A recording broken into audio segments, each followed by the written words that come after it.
আসসালামু আলাইকুম ওরহমতুল্লাহি ওয়া বারাকাতুহু। আলহামদুলিল্লাহি ওয়াহদা ওয়াসসালাতু ওয়াসসালামু আলা আবদিহিল মুস্তাবা আল মুস্তাফা ওয়া আলা আলিহি ওয়া সাহবিহি রশাদা। প্রিয় দর্শক, এরিগমা টিভির ইসলামের আলো অনুষ্ঠান থেকে স্বাগত জানাচ্ছি। দেশ কিংবা দেশের বাইরে যে যেখান থেকে আমাদের এই ধর্মীয় অনুষ্ঠান দেখছেন, আশা রাখি ভালো আছেন। আমরা দোয়া করি আল্লাহ তাআলা আপনাদের সবাইকে সব জায়গায় সবসময় ভালো রাখুন। দর্শক, এই অনুষ্ঠানে আমরা ইসলামের গুরুত্বপূর্ণ বিষয় নিয়ে কথা বলে থাকি।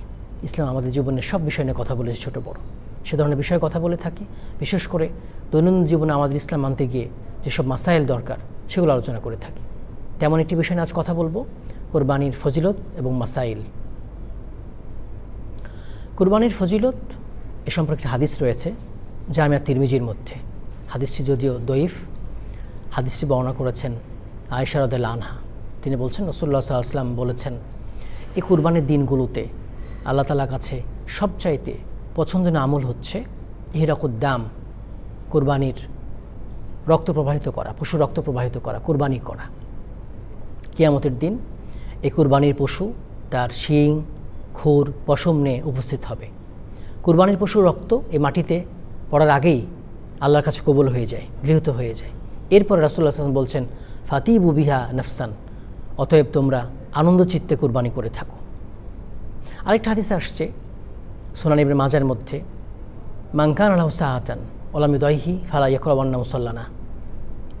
যে ব্যক্তিকে আল্লাহ তাআলা কোরবানি করার সামর্থ্য দিলেন, আর্থিক সামর্থ্য দিলেন, তারপর সে কোরবানি করলো না, রাসূলুল্লাহ সাল্লাল্লাহু আলাইহি ওয়াসাল্লাম বলছেন, ফালা ইয়াকরাবান্না মুসাল্লানা, সেজন্য আমাদের ঈদগাহে না আসে, মুসাল্লায় না আসে। কারণ আমাদের সালাত আগে আদায় করতে হয়, পরে কোরবানি করতে হয়। কোরবানির হুকুম নিয়ে আমরা এবার আপনাদের জানাবো। এ ব্যাপারে আহলে ইলমদের দুইটা মত পাওয়া যায়। একদল আহলে ইলম বলছেন কোরবানি করা হচ্ছে ওয়াজিব, আবশ্যক। ইমাম ইবনে তাইমিয়া রাহিমাহুল্লাহ মত প্রকাশ করেছেন।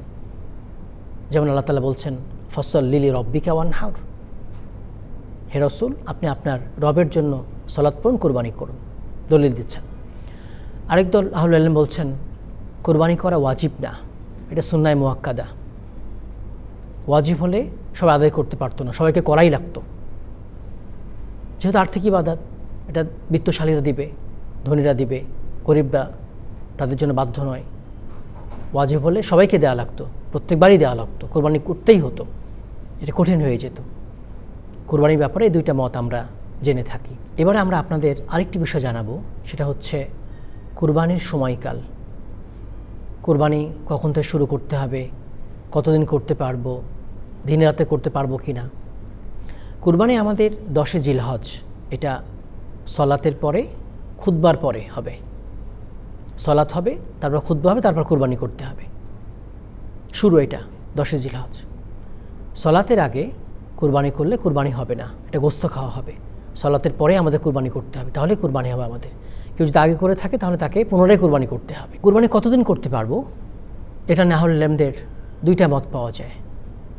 ইসলামের পণ্ডিত যারা আছেন তাদের দুইটা মত পাওয়া যায়। একটি হচ্ছে 10 জিলহজ, এই সলাতের পর থেকে 12 জিলহজ বিকাল পর্যন্ত। আহলে ইলমদের আরেকটি মত হচ্ছে না, 12 জিলহজ না, 10 জিলহজ সলাতের পর থেকে 13 জিলহজ বিকাল পর্যন্ত আমরা কুরবানি করতে পারবো। দিনে রাতে করতে পারবো কি না? হ্যাঁ, আমরা দিনেও কুরবানি করতে পারবো, রাতেও কুরবানি করতে পারবো। আমরা কুরবানির হুকুমে যেটা বলছিলাম, আহলে ইলমদের একদল বলছেন এটা ওয়াজিব, আর দল সুন্নাহ বলেছেন। ওয়াজিব না, এজন্য সাহাবীরা মাঝে মাঝে কুরবানি ছেড়ে দিয়েছেন সামর্থ্য থাকার পরেও। যেমন আবু বকর সিদ্দিক রাদিয়াল্লাহু আনহু, ওমর ইবনে খাত্তাব রাদিয়াল্লাহু আনহু, তারা সামর্থ্য থাকার পরও কুরবানি মাঝে মাঝে ছেড়ে দিয়েছেন, প্রত্যেক বছর করেন নাই। তাই কুরবানি সুন্নায়ে মুআক্কাদা, এই মতটি আমার কাছে দালিলিক মনে হয়েছে। এবার আমরা আপনাদের যেটা জানাবো কুরবানির পশু নিয়ে। কুরবানির পশু, কোন কোন পশুতে আমরা কুরবানি করতে পারবো, তাদের বয়স কী হবে, কোন কোন পশুতে আমরা কুরবানি করতে পারবো না, এই বিষয়টা। কুরবানির পশু 3 ধরনের। একটা হচ্ছে গরু, উট, আর একটা ছাগল শ্রেণীর। গরু, উট পুরুষ মহিলা, নর নারী। ছাগল নর নারী। ছাগল শ্রেণীর মধ্যে ভেড়া, দুম্বা এগুলো পড়বে। এখন দেখা যাচ্ছে ছাগলের বয়স 2 বছর পরে নাই, কিন্তু হৃষ্টপুষ্ট, সেটাতে কোরবানি করা যাবে। এবার আমরা আপনাদের জানাবো কোন কোন পশুদের কোরবানি করা জায়েজ হবে না। 4 শ্রেণীর পশুদের কোরবানি করা জায়েজ হবে না। একেবারে অন্ধ, অন্ধত্ব স্পষ্ট। একেবারে খোড়া, এই খোড়া এটা স্পষ্ট। একেবারে রোগা, জীর্ণ শীর্ণ, এটাও স্পষ্ট, ক্লিয়ার একেবারে। আরেকটা হচ্ছে অর্ধেক কান কাটা, ছিদ্র, অর্ধেক শিং ভাঙা, এগুলোতে কোরবানি করা জায়েজ হবে না। হ্যাঁ, আপনি কোরবানি পশু কিনেছেন, নিখুঁত কিনেছেন, নিখুঁত কিনতে হবে আমাদেরকে, নিখুঁত সুন্দর হৃষ্টপুষ্ট কিনতে হবে।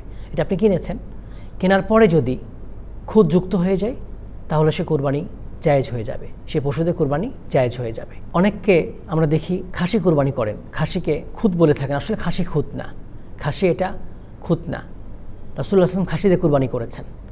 খাসি অনেক ভালো, এটা আপনার দুর্গন্ধ দূর করে, এই গোস্তে রুচি এনে দেয়, এজন্য খাসিদের কোরবানি করা জায়েজ আছে, এটা খুদ নয়। এবার আমরা আপনাদের জানাবো কোরবানির পশু এটা পরিবারের কয়টা লাগবে, কয়টা করে দিতে হবে। প্রত্যেক পরিবারের পক্ষ থেকে একটি কোরবানি হবে, একটি পূর্ণাঙ্গ কোরবানি হবে। আবু আইয়ুব আনসারী রাদিয়াল্লাহু আনহুকে জিজ্ঞেস করা হয়েছিল রাসূলুল্লাহ সাল্লাল্লাহু আলাইহি ওয়াসাল্লামের কোরবানি সম্পর্কে, সে সময়ের কোরবানি সম্পর্কে। তিনি বলছেন যে আমরা সাহাবীরা একটু করে কোরবানি করতাম, নিজেরা গোস্ত খেতাম, অন্যদের খাওয়াতাম, এটা নিয়ে আমরা বড়াই করতাম। আরেকটি বর্ণনায় পাওয়া যায় যে এই সুন্নাহ সাহাবীরা একটি দুইটি বকরি কোরবানি করত। এখন বখিলতা চলে আসছে, কৃপণতা চলে আসছে।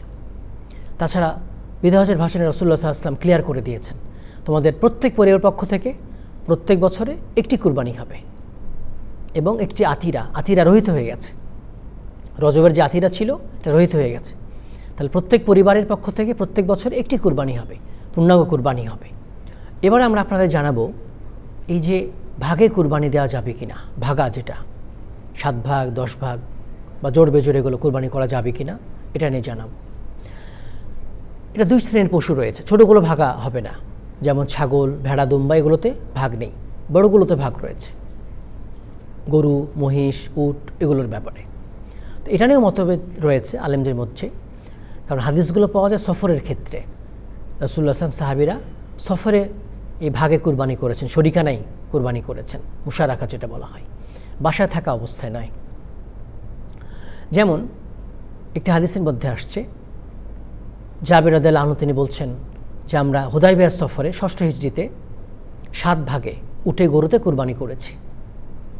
তাহলে এখান থেকে আমরা সফরে কুরবানি করা যাচ্ছে, এটা সহিহ মুসলিমে আসছে, এটা পাওয়া যাচ্ছে উটে গরুতে 7 ভাগে সফরে কুরবানি করা। আরেকটা হাদিসে পাওয়া যাচ্ছে, ইবনে আব্বাস রাদিয়াল্লাহু আনহু বলছেন আমরা রাসূলুল্লাহ সাল্লাল্লাহু আলাইহি ওয়াসাল্লামের সাথে সফরে ছিলাম, কুরবানি ঈদের সময় চলে আসে, তখন আমরা গরুতে 7 ভাগে এবং উটে 10 ভাগে আমরা কুরবানি করেছি। তাহলে সফরে কুরবানি 7 ভাগে 10 ভাগে হচ্ছে, এটা পাওয়া যাচ্ছে, গরুতে 7 ভাগ উটে 10 ভাগ পাওয়া যাচ্ছে। এখান থেকে অনেক আহলে ইলম বলছেন যে সফরে ভাগে কুরবানি করা যায়, বাসায় থাকা অবস্থায় না, মুকিম অবস্থায় নাই। কিন্তু জমহুর বিদ্বান বলছেন না, সফরেও ভাগে কুরবানি করা যাবে, বাসাতেও ভাগে কুরবানি করা যাবে। 7 ভাগ এটা গরুতে, উটে 10 ভাগ কুরবানি করা যাবে, সর্বোচ্চ 7 ভাগ, এর কমে জোর বেজোর কুরবানি করা যাবে। অনেককে আমরা দেখে থাকি যে কুরবানি করছেন একটি ছাগল, আবার একটি গরু ভাগা দিচ্ছেন, উদ্দেশ্য কি? গোস্ত খাওয়ার জন্য। এটা জায়েজ হবে না, গোস্ত খাওয়ার নিয়ে তো কুরবানি করলে কুরবানি হবে না। সবচেয়ে ভালো হচ্ছে একটি পূর্ণাঙ্গ কুরবানি করা, প্রত্যেক পরিবার পক্ষ থেকে প্রত্যেক বছর একটি পূর্ণাঙ্গ কুরবানি করা। এটা যতই লোক সংখ্যা হোক না করো, পরিবারের সদস্য বেশি হোক না কেন, আর আপনি পারলে পুরো গরু দেন, পুরো ছাগল দেন, পুরো উট দেন, কিন্তু আপনি একটি বকরি দিলেন, আবার গোস্ত খাওয়ার জন্য, বেশি গোস্ত পাওয়ার জন্য গরু ভাগা দিচ্ছেন, এগুলো আল্লাহ তাআলা গ্রহণ করবেন না। এজন্য খেয়াল করতে হবে আমরা কুরবানি করবো আল্লাহ তাআলার সন্তুষ্টির জন্য, লোক দেখানো না, গোস্ত খাওয়ার জন্য না। এবার আমরা আপনাদের আরেকটি বিষয় জানাবো, সেটা হচ্ছে কুরবানির সঙ্গে আকিকা করা। এটা নিয়ে আহলে ইলমদের 2টা মত পাওয়া যায়। একদল বলছেন কুরবানির পশুতে আকিকা দেয়া যাবে, ইস্তেহসান, 2টি কল্যাণকর কাজ, কুরবানির পশুতে আকিকা দেয়া যাবে। আরেকদল আহলে ইলম বলছেন না, কুরবানির পশুতে আকিকা দেয়া যাবে না, কারণ হচ্ছে কুরবানি ভিন্ন জিনিস, আকিকা ভিন্ন জিনিস। কুরবানি মালের সাথে সম্পর্কযুক্ত, আকিকা জানের সাথে সম্পর্কযুক্ত। আকিকা জীবনে একবার, সন্তান জন্মের 7ম দিনে। এটা কেন? তা নিরাপত্তার জন্য, আকিকা সন্তান নিরাপত্তার জন্য। আর কুরবানি প্রত্যেক বছর দিতে হয়, এটা মালের সাথে সম্পর্কযুক্ত। আর কুরবানির ব্যাপারে ভাগের হাদিস পাওয়া যায়, কিন্তু আকিকার ব্যাপারে ভাগের হাদিস পাওয়া যায় না। এজন্য এটা আলাদা আলাদা করাই ভালো, কুরবানি এবং আকিকা। এবার আমরা আরেকটি বিষয় আপনাদের জানাবো, সেটা হচ্ছে ঋণ করে কুরবানি করা। লোন, অনেকে দেখা যায় যে সে ঋণ করে কোরবানি করে থাকে। ঋণের দুইটা অবস্থা হতে পারে, একটা হচ্ছে তার সামর্থ্য আছে ঋণ শোধ করে দেওয়ার, আরেকটা হচ্ছে তার সামর্থ্য নেই ঋণ শোধ করার।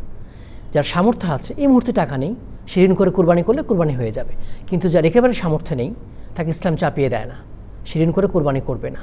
লা ইউকাল্লিফুল্লাহু নাফসান ইল্লা উসাহা, আল্লাহ তাআলা কাউকে তার সাধ্যের অতীত বোঝা চাপিয়ে দেন না, যেটা সে পারবে সেটাই করবে, কারণ আর্থিক ইবাদত এটা সবার জন্য না, যাদের সামর্থ্য আছে তারাই কোরবানি করবে। সেম আরেকটা প্রশ্ন, সেটা হচ্ছে যে অনেকের লোন আছে, লোন শোধ করবে নাকি কোরবানি করবে। এখানে দেখতে হবে যে তার 1 বছরে সে কতটুকু লোন শোধ করে থাকে। যদি সেটা শোধ করার পর কোরবানি করতে পারে তাহলে কোরবানি করবে, আর না হলে কোরবানি করবে না। আরেকটা হচ্ছে তার লোন শোধ করা খুবই জরুরি, এটা আগে করবে তারপর কোরবানি করবে। লোন জরুরি, কোরবানি করবে, বিষয়টা এরকম না, তার লোনটাকে শোধ করতে হবে। লোন 2 ধরনের আমরা দেখে থাকি, একটা হচ্ছে জীবন চালানোর জন্য প্রয়োজনীয় লোন, জরুরি লোন, আরেকটা হচ্ছে বিলাসী লোন। বিলাসী লোনের মধ্যে পড়বে না। প্রিয় দর্শক, আজ আমরা কোরবানির ফজিলত, হুকুম, কোরবানির অনেকগুলো মাসাইল জেনেছি। আসুন আমরা এভাবেই কোরবানি করব। আল্লাহ তাআলা আমাদের সবার কোরবানিগুলো কবুল করুন, আমিন। আগামী পর্বে আমরা ইসলামের অন্য কোনো বিষয় নিয়ে কথা বলবো। সে পর্যন্ত আল্লাহ তাআলা আমাদের সবাইকে ভালো রাখুন, সুস্থ রাখুন, সুন্দর রাখুন, আমিন। দর্শক, আমাদের ইসলামের আলো অনুষ্ঠান আপনারা দেখবেন এরিগমা টিভিতে, দোয়েল ফেসবুক পেজ এবং আমাদের ওয়েবসাইটে। আসসালামু আলাইকুম ওয়া রাহমাতুল্লাহি ওয়া বারাকাতুহু।